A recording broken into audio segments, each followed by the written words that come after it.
Segurança no ambiente de trabalho não é brincadeira. No mundo, um trabalhador perde a vida devido a um acidente de trabalho ou devido a doença laboral a cada 15 segundos. De 2012 a 2020, 21.467 desses profissionais eram brasileiros. Dentre os países do G20, o Brasil e o México apresentam os piores reportes, com 6 óbitos a cada 100 mil empregos formais no Brasil e 8 óbitos a cada 100 mil empregos formais no México. Nesse vídeo eu quero te mostrar quais são os riscos atrelados à função da manutenção, quais são os acidentes mais comuns e quais são os procedimentos fundamentais para estar garantindo a segurança e estar preservando a vida dos profissionais.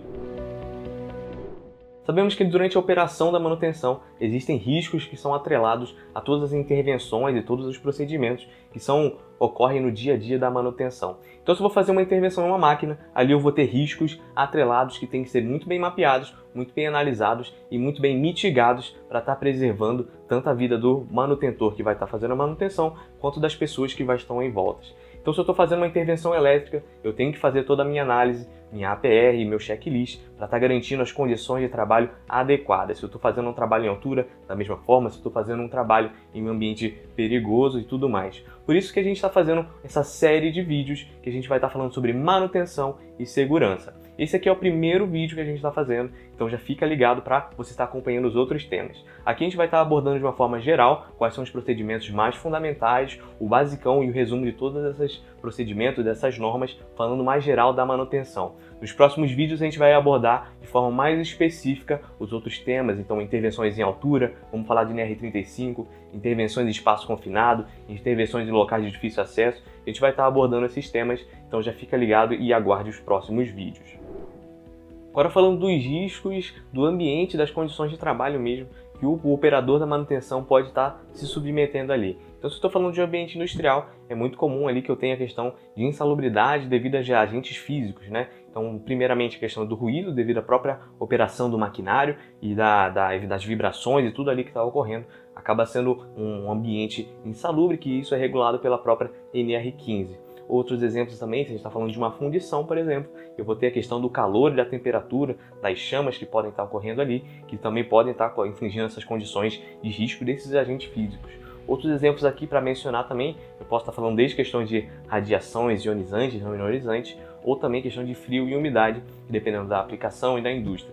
Então, basicamente, todas essas questões de condições insalubres podem estar oferecendo um risco mesmo do ambiente e que tem que ser mitigadas para estar preservando a vida do manutentor. Então, pensando agora nas atividades mesmo que vão estar oferecendo algum risco ao manutentor. Então, se eu estou falando de alguma intervenção em maquinário, eu tenho que estar tomando cuidado com projeções, com impactos que podem vir a ocorrer, tanto do próprio maquinário, ou de peças soltas, ou de ferramentas que podem vir a poder machucar, a prender ou aprisionar mesmo o manutentor. Se eu estou falando de questões de operações com energia elétrica, eu estou mexendo em instalações, se eu estou mexendo em painéis, eu preciso obedecer aqueles procedimentos que são regulados pela própria NR10. Se eu estou falando em questões de trabalhos em altura, obviamente o risco de queda tem que ser muito bem pensado, muito bem examinado.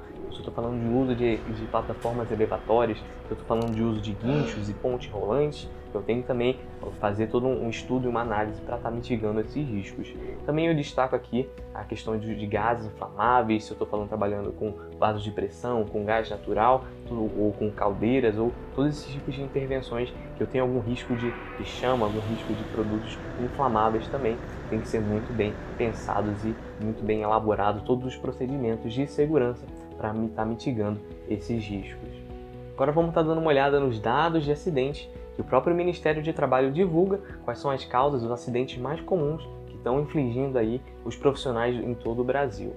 É importante mencionar aqui toda a questão da CAT, da CAT, ou seja, a comunicação do acidente de trabalho. Então, o próprio Ministério do Trabalho afirma que 18% apenas dos acidentes são notificados através da CAT. Então, eu destaco aqui a importância de, caso ocorra um acidente, notificar o Ministério do Trabalho para que tenhamos esses dados. Estou olhando aqui os dados que são reportados pelo próprio Anuário Estatístico de Previdência Social. Então, no Brasil, em 2019, a gente viu 586.857 de acidentes no trabalho. O acidente mais comum foi por questão do ferimento do punho e da mão, com 56.803 casos. Já o segundo foi a fratura ao nível do punho e da mão, com 35.356 casos. E o terceiro foi a questão de luxação, entorse e distensão das articulações e dos ligamentos ao nível do tornozelo e do pé, com 29.106 casos notificados. Eu destaco aqui também todos esses acidentes que a gente está falando, 16.556 deles afetaram os profissionais e causaram uma incapacidade permanente. Além disso, o número de acidentes que levaram a óbito foi 2.203 acidentes. Logo, se torna fundamental trabalhar com estratégias, com procedimentos para estar mitigando esses riscos e preservando realmente o profissional da manutenção. Agora a gente vai ver os procedimentos mais comuns que são fundamentais para estar garantindo realmente as condições de trabalho mais seguras, as condições de operação dos manutentores. Então, o primeiro, mais famoso, vamos estar falando do checklist de segurança. Então, aqui eu tenho que garantir que todas as minhas ferramentas, as condições do ambiente estão boas e estão regulares para que eu possa estar operando. Então, basicamente, aqui eu vou estar falando tanto das condições dos meus EPIs, se eu tenho meu capacete, se eu tenho protetor auricular, se eu tenho botas, se eu tenho máscara, tudo que eu vou estar protegendo o indivíduo, protegendo o operador, para que ele possa realmente estar fazendo a intervenção de forma segura. Eu vou ter também as questões de EPCs, né? Então, se eu tenho cones, se eu tenho áreas de isolação, se eu tenho tudo as questões que vai estar protegendo o coletivo em volta da operação, em volta da intervenção, para que possa estar garantindo uma segurança ali. Então aqui também, se eu vou estar falando de trabalhos com maquinários, se eu estou falando de plataformas, se eu estou falando de ponte rolante, as condições dos próprios maquinários têm que ser colocadas no checklist também. E agora falando da famosa APR, a Análise Preliminar de Risco. Então basicamente, antes mesmo da intervenção começar, tem que ser feita essa análise das condições também do ambiente. Quais são os riscos que estão envolvidos ali? Então se eu estou falando de uma intervenção elétrica, eu tenho que pensar nas condições de todas as minhas instalações. Se eu estou falando de uma operação com gases, se eu estou falando de inflamáveis, quais são as condições que eles estão, quais são o meu plano de mitigação caso ocorra alguma coisa. Tudo isso tem que estar bem descrito na própria análise preliminar de risco. Quais são os riscos, se acontecer, o que eu faço e como mitigar, quais são as minhas ações de contenção de caso ocorra alguma coisa. Tudo isso tem que estar bem exemplificado e bem mapeado para que o profissional possa já ter isso em mente para estar agindo de forma preventiva e caso ocorra alguma coisa, toda essa análise tem que ser bem feita e ele garantir que ele vai ter uma operação muito mais segura. Outro ponto importante aqui, parece um pouco óbvio, mas a manutenção das próprias instalações e dos meus maquinários vão estar garantindo que eles vão estar ocorrendo de forma mais operacional. Então, por exemplo, se eu estou fazendo uma intervenção numa máquina e eu sei que ela está em boas condições, é muito mais fácil eu garantir que eu não vou ter alguma peça solta, alguma coisa que vai estar voando, posso estar infligindo algum risco ao meu operador. Então, a própria manutenção das instalações, dos maquinários, vão estar auxiliando a diminuir esse risco. Então, por exemplo, se eu tenho alguma coisa predial, alguma parte que ela possa estar com um problema, alguma corrosão numa plataforma, alguma coisa nesse sentido, e a própria instalação e a manutenção desses ambientes externos é importante para que eu tenha uma operação muito mais segura e que eu possa fazer a intervenção de forma mais clara. E outro ponto aqui também, que é alheio ao ambiente, eu posso ter aquela questão de etiquetas de segurança. Então, basicamente, se eu já identifiquei que eu tenho alguma falha, alguma coisa ali que possa gerar algum risco, isso tem que ser notificado, obviamente, para que eu tenha a notificação das pessoas e as pessoas que sabem que ali pode gerar um risco, aquela área, aquele equipamento. Eu tenho que ter toda a notificação e deixando isso bem claro e visível para que as pessoas saibam que existe um risco inerente à operação daquele equipamento, à operação daquele local. Então, toda a questão de identificação e de etiquetagem é fundamental para garantir a segurança tanto da manutenção quanto da própria indústria e dos próprios operadores. E agora vamos ver os procedimentos para garantir que o comportamento humano, se a ação do meu operador vai estar sendo de forma mais segura. O primeiro procedimento mais comum é o DDS, que vai ser o diálogo de segurança. Então, basicamente, geralmente o gestor da própria manutenção, o engenheiro ou o supervisor vai estar dando as orientações para todos os técnicos, para todos os operadores, para estar fazendo realmente como vai ser fazer um ambiente seguro, como estar fazendo as intervenções de forma muito mais segura, lembrando de todos os procedimentos, lembrando das orientações, fazendo do checklist, dos APR e de todos os procedimentos que eu já tinha mencionado antes. O diálogo de segurança acaba se tornando fundamental, pode ser relacionado, pode ser diário, semanal, e isso vai depender muito do próprio gestor e de como que é feita essa gestão.